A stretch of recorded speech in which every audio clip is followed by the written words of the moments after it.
अब आएंगे हमारी रिपीटिशन, जिसे हम कहते हैं ना कि हमने एक ही स्टेटमेंट को बार बार रिपीट करना होता है। अब हम गए उसकी बात करेंगे। तो इस सब को भी मैं अगेन एक दफा क्या करता हूँ, कमेंट। लेट से यहाँ पे मैं प्रिंट लेता हूँ और प्रिंट हम करते हैं पाकिस्तान। ओके गाइस, तो मैं प्रोग्राम एग्जीक्यूट करता हूँ तो आपको पता है मुझे पाकिस्तान लिखा मिल जाता है। अब इसी स्टेटमेंट को मैं यहाँ से कॉपी करता हूँ, पेस्ट। तो मैं अगेन, तो अब आपको अब देख रहे हैं मुझे दो दफा 2 टाइम पाकिस्तान लिखा मिल चुका है, अगेन 3 टाइम पाकिस्तान लिखा मिल चुका है। तो इस तरह अगर मेरा क्लाइंट मुझसे डिमांड करता है कि भाई मैंने 100 टाइम पाकिस्तान प्रिंट करवाना है, तो सिंपल है कि मैं इसको कॉपी करता जाऊंगा, पेस्ट करता जाऊंगा, कॉपी करता जाऊंगा, पेस्ट करता जाऊंगा। बट आपको पता है जितने टाइम मैं कॉपी पेस्ट करूंगा उतने ही टाइम मुझे पाकिस्तान मिल जाएगा। लेकिन लेट से क्लाइंट कहता वो यार इसके आगे ना ये साइन भी लगाना था, तो अब क्या करना पड़ेगा, मुझे हर किसी के आगे लगाना पड़ेगा। देख रहे हैं आप लोग, लेट्स से मेरे स्पेल मिस्टेक हो जाती है। इसी तरह अगर हम जो है ना सही वाली प्रोग्रामिंग करते हैं तो हम कलर्स यूज करते हैं, तो क्लाइंट कहता है कि यार सब कलर चेंज कर दो। तो आपको पता है रिपीटिशन से कितने सारे मसाइल क्रिएट हो सकते हैं, हमारे दिमाग की दही बन जाएगी। तो इस प्रॉब्लम का एक ही हल है जिसे हम कहते हैं लूप स्टेटमेंट। ये रिपीटिशन है और रिपीटिशन के लिए जो हम स्टेटमेंट का इस्तेमाल करते हैं दैट इज लूप। तो गाइस लूप जो है ना हमारे पास फॉर लूप भी होती है, व्हाइल भी होती है, डू व्हाइल भी होती है। लूप की टाइप्स है हमारे पास बेसिकली। तो सबसे पहले मैं फॉर लूप की बात करता हूँ, तो फॉर के लिए एफ और फॉर एस कीवर्ड इस्तेमाल होगा। इसके बाद आई, ये मेरा इसमें कहते हैं आइट्रेशन, तो ये वेरिएबल है जिसके थ्रू मैं आइट्रेट करूंगा। आई ये सिंटैक्स का पार्ट है, सिंटैक्स में आपने कभी मिस्टेक नहीं करनी। ओके जी, तो आई मेरा वेरिएबल है जिसके थ्रू मैं आइट्रेशन करूंगा। आगे इन, इनके बाद आएगी यहाँ पे गाइस रेंज। तो रेंज में पैरेंथेसिस, और यहाँ पे आपने बताना है कि आपने कहाँ से कहाँ तक चला। तो मैं कहूंगा कि भाई 0 से स्टार्ट होके कहाँ तक चलो, 5 तक, 0 से स्टार्ट होके 5 तक चलो। और कॉलन और अगेन यहाँ पे इंडेंटेशन। तो मैं गाइस यहाँ पे प्रिंट करूंगा किस चीज को, आई को। तो चले देखते हैं कैसे होते हैं। तो आप लोग देख रहे हैं 0 से लेके 4 तक, एक सेकंड अगर मैं आपको कर दिखा सकूं, तो ये देखिएगा 0 1 2 3 4। तो चूंकि 0 भी इंक्लूड था, 0 से लेके 4 तक 5 इंक्लूड नहीं होगा। तो इसका मतलब है कि ये लूप 5 टाइम चली है, 0 1 2 3 4, 5 टाइम ये लूप मेरी चली है। तो गाइस आपने देखना ये कंपाइलर क्या करेगा, कंपाइलर सबसे पहले फॉर लूप के पास आएगा, आई को इनिशियलाइज करेगा 0 से और आई प्रिंट कर देगा। फिर वो आई में इंक्रीमेंट करेगा, बाय डिफॉल्ट इंक्रीमेंट होगा, तो आई की वैल्यू हो जाएगी 1। और फिर रेंज चेक होगी, क्या 1 जो है वो लेस देन है 5 के, जी बिल्कुल ठीक है, फिर आई प्रिंट होगा। इसी तरीके से ये प्रोसेस चलेगा। अब लेट से मैं यहाँ पे जरूरी नहीं कि मैं आई ही प्रिंट करूँ, मैं यहाँ पे कुछ और भी, अब मैं यहाँ पे पाकिस्तान प्रिंट कर सकता हूँ। ये देखिएगा मैंने अब यहाँ पे पाकिस्तान प्रिंट किया, तो ये देखिएगा कि यहाँ पे 5 टाइम पाकिस्तान प्रिंट हो चुका है। यहाँ पे कुछ भी प्रिंट करवा सकते हैं। और अगर मैं इसकी रेंज बढ़ा देता हूँ तो इसका मतलब है कि जो है ना वो आइट्रेशन बच जाएंगी मेरी, सिंपल। अब ज्यादा आइट्रेशन हो चुकी है, तो आपने कहाँ से स्टार्ट करना है। लेट से अगर मैं यहाँ से करता हूँ जी, मैंने 5 2 चलना है 9, और यहाँ पे मैं आई लेता हूँ, तो ठीक है मैं इसको भी कर सकता हूँ। तो ये 5 से स्टार्ट हो गया 8 तक आ चुका है, ठीक है। 5 का मतलब है कि 5 से स्टार्ट होगा और 8 तक आएगा। तो सिंपल ये फॉर लूप इंतहाई आसान और इंतहाई मजे की लूप है। अच्छा गाइस, तो ये थी मेरे पास फॉर लूप। अब इसको मैं अगेन करता हूँ कमेंट, और अब हम मूव करेंगे व्हाइल लूप की तरफ।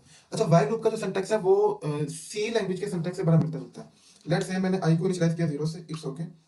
अब मैं यहाँ पे व्हाइल पैरेंथेसिस, और मैं बताऊंगा कि आई लेस देन होनी चाहिए लेट्स से 10 के, ओके। यहाँ पे आएंगे कॉलन, कॉलन के बाद इंडेंटेशन का फिर आपने ख्याल रखना। देन जी यहाँ पे करते हैं प्रिंट। प्रिंट गाइस हम कर रहे हैं आई को, और ओके ठीक है जी। और आई को हम करेंगे प्लस प्लस। तो जरा इस प्रोग्राम को चला कर देखते हैं भाई क्या सूरत हाल है। प्रोग्राम में तो एरर आ चुका है। एरर किस चीज का, एक मिनट एक मिनट। मैं करता हूँ I equal to I plus 1। तो अब हम चाहते हैं इस प्रोग्राम को देखते हैं, ठीक है जी। तो आई प्लस प्लस नहीं, यहाँ पे I equal to I plus 1 करना पड़ा था, ठीक है। तो अब ये देख सकते हैं कि ये जो लूप है ये कहाँ से कहाँ तक चली है मेरी गाइस। आप देखिएगा 0 से लेके 8 तक चली है, सॉरी 0 से लेके 9 तक। आप देख रहे हैं 0 से लेके 9 तक 10 इंक्लूड नहीं होगा। इस तरह अगर मैं आई को इनिशियलाइज करता हूँ 6 से, ठीक है। अब मैं इस लूप को एग्जीक्यूट करूंगा तो अब देखिएगा क्या सीन होगा। 6 7 8 9, मतलब 6 से स्टार्ट हो रही है और जो है 9 तक जा रही है। अगर मैं इसमें 7 इक्वल टू भी ऐड कर देता हूँ तो अब 10 भी इंक्लूड हो सकता है, ओके जी। अभी देखिएगा 6 से लेकर 10 तक अगर मैं इक्वल टू लगाता हूँ, 7 10 भी इंक्लूड हो चुका है। और चूंकि प्रिंट मैंने आई का लिया और आई ही प्रिंट। अब कंपाइलर कैसे रीड करता है इस चीज को, अगेन इस बात को समझिएगा। कंपाइलर कैसे रीड करता है, कंपाइलर सबसे पहले इस लाइन को रीड करेगा और वो एक मेमोरी में वेरिएबल डिक्लेयर करेगा जिसका नाम होगा आई, और उसमें वैल्यू इनिशियलाइज करेगा 6 की। आई को डिक्लेयर करके वैल्यू देगा उसे 6 की। इसके बाद कंपाइलर वाइल में आएगा तो वो देखेगा आई में क्या पड़ा हुआ है, आई में 6 पड़ा हुआ है सबसे पहले। तो वो देखेगा क्या 6 लेस देन है 10 के, तो इस मीन की ये कंडीशन ट्रू रिटर्न करेगी, जी बिल्कुल ठीक है 6 लेस देन है 10 के। अब अगर तो ये कंडीशन ट्रू होगी तो कंपाइलर इसकी बॉडी में आएगा। और गाइस अगर ये कंडीशन फॉल्स होगी तो कंपाइलर इन दोनों स्टेटमेंट को, ये इंडेंटेशन आपने ख्याल रखना है, ये इंडेंटेशन बताती है आपको। तो इट्स मीन के कंपाइलर इन दोनों स्टेटमेंट्स को रीड नहीं करेगा और प्रोग्राम आपका एग्जिट हो सकता है, ओके। तो लेट्स से 6 लेस देन 10 के तो कंडीशन ट्रू है। अब ये कंडीशन जब ट्रू होगी तो कंपाइलर इसमें जो इंडेंटेशन थी उसको देखते हुए इसकी बॉडी में आएगा, ये वाइल की बॉडी है। अगर हम बात करें ना सी में, तो आपको पता है सी में ये सीन होता है कि जी let's say sorry curly brace का जी, यहाँ से कर्ली ब्रेस स्टार्ट हो रही है और यहाँ पे कर्ली ब्रेस एंड हो रही है। तो भाई जी अगर कंडीशन ट्रू होगी तो इन कर्ली ब्रेसेस पे जितनी स्टेटमेंट होगी वो एग्जीक्यूट होंगी। अगर ये कंडीशन फॉल्स होती है तो इन कर्ली ब्रेसेस पे जो भी स्टेटमेंट है 10 है 12 है कोई भी स्टेटमेंट एग्जीक्यूट नहीं होगी। तो गाइस यहाँ पे इंडेंटेशन से फर्क होगा, यहाँ पे हम लोग जो है ना इन कर्ली ब्रेसेस को नहीं लेते, यहाँ पे हम क्या लेते हैं इंडेंटेशन और कॉलन, जो इस चीज को क्या करते हैं मेक श्योर करते हैं। Okay ji, okay.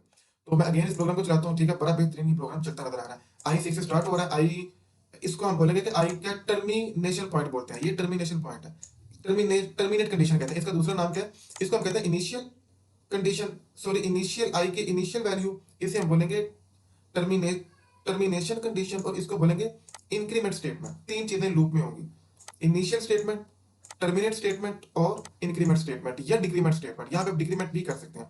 Let's say अगर मैं आई को करता हूँ 9, ओके जी, और गैस यहाँ पे मैं कर देता हूँ आई ग्रेटर देन होना चाहिए किसके जी 0 के, और यहाँ पे मैं करता हूँ आई -1। अब जरा देखिएगा ये लूप रिवर्स काम करेगी। ओके, मतलब देखिएगा ऊपर ये जरा लूप देखिएगा, ऐसे भी काम हो सकता है। इनके 9 के बाद 8 7 6 5, तो ये आप जो है ना आप लूप को रिवर्स भी चला सकते हैं, ऐसे भी चला सकते हैं, इसमें कोई हद वाली बात नहीं है। अच्छा गाइस यहाँ पे मैं एक और काम करने लगा हूँ, इसी तरह ध्यान से मैं करता हूँ आई इक्वल टू -1, और मैं कहता हूँ आई जो है वो लेस देन होना चाहिए और इक्वल टू होना चाहिए 0 के, और आई को गाइस मैं करता हूँ आई +1। जरा इस बात को समझिएगा गाइस, मैंने क्या किया, मैंने आई को -1 से इनिशियलाइज किया और मैंने बोला कि आई लेस देन और इक्वल टू हो 0 के और आई में इंक्रीमेंट होना चाहिए। तो इसको मैं जरा रन करता हूँ, बड़े ध्यान से आपने देखना है। तो गाइस आप लोग देख रहे हैं कि हमारे पास दो स्टेटमेंट आई है, -1 और 0, क्योंकि शुरू में आई -1 था, तो क्या -1 लेस देन है 0 के, इट्स ओके प्रिंट हो गया, फिर मैंने आई को इंक्रीमेंट किया, फिर 0 के बराबर भी। अच्छा, तो इसी तरह गाइस मैं यहाँ पे करता हूँ I equal to I -1। Okay जी, तो इस प्रोग्राम को मैं एग्जीक्यूट करता हूँ। तो गाइस आप लोग देख रहे हैं क्या हो रहा है, जरा देखिएगा, ध्यान से देखिएगा। अब ये लूप इन्फिनिट टाइम तक चलेगी, इन्फिनिट टाइम तक, क्या कि अब ये चलती जाएगी, ये लूप ब्रेक नहीं लेगी। और अक्सर अक्सर इंटरव्यू में ये क्वेश्चन पूछा जाता है कि हमने लूप को इन्फिनिट टाइम चलाना है तो कैसे चलाएंगे। तो ये आप जरा देख लीजिएगा, ये लूप इन्फिनिट टाइम कैसे चल रही है, इस फंडे को समझिएगा। ये भी जो कि ये लूप का कंसेप्ट आप कैसे समझ आएगा। लूप को मैंने आई को इनिशियलाइज करवा दिया -1 से, और मैंने बोला कि -1 जो आई है वो लेस देन होना चाहिए 0 के, और आई को मैं डिक्रीमेंट करता जा रहा हूँ। अब ये देखिएगा कि इसका जो टर्मिनेट पॉइंट है कभी आना ही नहीं, मतलब आई -1, ठीक है, इसके बाद आई प्रिंट होकर फिर -1 -2 हो जाएगा, और क्या -2 लेस देन है 0 से नहीं।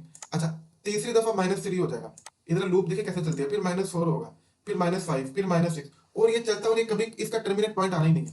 यानी इस लूप का टर्मिनेट पॉइंट कभी भी नहीं आना, और एक लिमिट आएगी कि मेरी रैम सारी ऑक्यूपाई हो जाएगी, तो फिर जाके ये प्रोग्राम जो है ना वो क्रैश कर जाएगा मेरा। अभी तक तो ये चलता जा रहा है, पता नहीं लामहाला कहाँ तक जाएगा, कोई ब्रेक नहीं है। मैंने इन्फिनिट टाइम लूप को चला दिया। तो आई को -1 से इनिशियलाइज करके लेस देन इक्वल टू 0 करके, और आई को आप डिक्रीमेंट करते जाएंगे, तो गाइस क्या होगा, आपकी लूप इन्फिनिट टाइम चलती जाएगी। ओके गाइस, इस प्रोग्राम को हम बिल्कुल ठीक करते हैं। मैं आई को 0 से ही इनिशियलाइज करता हूँ, लेस देन इक्वल टू करता हूँ 10 के और प्लस। ओके, इसको ठीक करते हैं जी।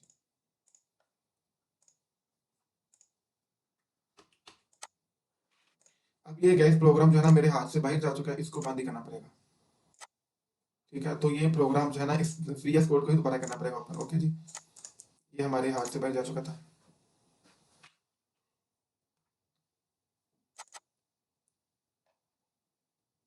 ओके, इसको रन करते हैं। ओके, तो बिल्कुल ठीक हो चुका है। अब यहाँ पे मैं पता क्या करता हूँ, देखिएगा, मैं यहाँ पे ना अगेन मैं आपसे बार बार बोलता हूँ कि इंडेंटेशन का अपना खास ख्याल रखना होता है। तो लेट्स से यहाँ पे ना मैं क्या एक और इफ कंडीशन लगाता हूँ, मतलब वाइल के अंदर मैं इफ लगाता हूँ और मैं बोलता हूँ कि अगर आई इक्वल टू हो जाए 5th के, तो आपको पता है इसके आगे भी कॉलन लगती है, हम इफ समझ चुके हैं इंडेंटेशन, तो क्या कर दो, ब्रेक कर दो। अब इधर ब्रेक स्टेटमेंट को समझना होगा क्या कि कंपाइलर इस लूप को चलाएगा कि आई को 0 से इनिशियलाइज करेगा, कंडीशन देखेगा, अगर ट्रू होगी तो ये 4 स्टेटमेंट वाइल की बॉडी में आती है। अगर तो वाइल ट्रू होगी तो ये 4 स्टेटमेंट चलेंगी, अगर वाइल ही फाल्स होगी तो आपकी कोई भी स्टेटमेंट नहीं चलेगी। ओके, तो जब ये वाइल ट्रू होगी तो कंपाइलर प्रिंट कर देगा 1 को, और वो देखेगा कि ये देखेगा जब ये 1 5 के बराबर होगा तो ब्रेक मीन कि आप वाइल एंड कर दो। यानी कि ये वाली जो हमारी लूप है ये 0 से 5 तक चलेगी, इससे आगे ब्रेक हो जाएगी, तो जब ब्रेक हो जाएगी तो कंपाइलर क्या होगा, वो वाइल की बॉडी से ही बाहर आ जाएगा। तो इसकी स्टेटमेंट 0 से लेके हमारे कहां तक चलेगी, 5 तक। इसको जरा देखते हैं, ये ना देखिएगा 0 1 2 3 4 5 से आगे नहीं गया क्योंकि 5 के बाद मैंने ब्रेक कर दिया। इसी तरह अगर मैं यहाँ पे करता हूँ ना 7, तो इसमें कि 7 तक चलेगी। अब ये 7 के बाद ब्रेक हो चुकी है। ओके, इसी तरह गाइस अगर मैं यहाँ पे करता हूँ 8, चलो 8 नहीं 4 कर देते हैं ना, तो अब ये 4 तक चलेगी। 4 के बाद क्या हो जाएगी ब्रेक। अब ये ब्रेक स्टेटमेंट पर आने का समझाने का मतलब ये था कि जब मेरी डिजायर आउटपुट आ जाएगी, ये मेरी डिजायर आउटपुट है, तो जब हमारी डिजायर आउटपुट आ जाएगी तो हम लूप को वहीं पे एंड कर सकते हैं।